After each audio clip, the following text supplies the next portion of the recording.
Now, next to the famous Gold Hoard, it's probably the find of the century in Staffordshire, a 70-foot-long artwork depicting life for the men of the Staffordshire Regiment in World War I. It was hidden away in the cellar of City's Potteries Museum for decades, and tonight there's a special showing for Staffordshire Regiment veterans. Sarah Bishop has sent this report.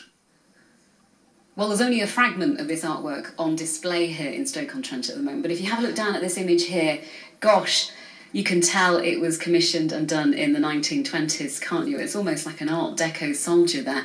They're keeping the museum open, especially after hours tonight, so that a group of veterans, all former Staffordshire Regiment soldiers, can come and have a look. I've got a couple of them here now, Phil and Van. Van, when you heard that they'd found this, after all these decades, what did you think? I thought it was just fantastic. It was brilliant that something like this had been found. Apparently, it was rolled up, and because of the size of it, it was, I guess folks didn't know what it was, and there was a label on it that said it was the plans for the local tramways. It's incredible, isn't it, to think it's come to light. What impacts it had on you as a former soldier? Well, for me, I guess it's that thing about it's brilliant that the soldiers were able to work with the artist. It would be really cathartic for them to have been involved in that.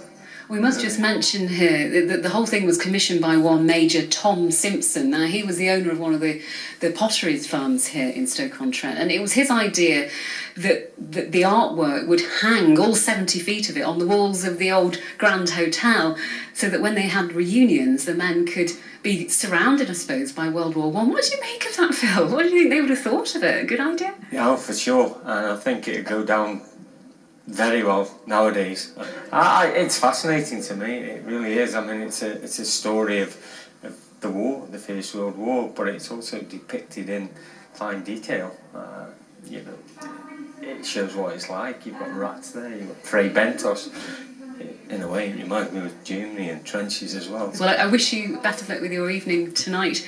And it is the intention of the museum that all 70 feet of this artwork go on display eventually.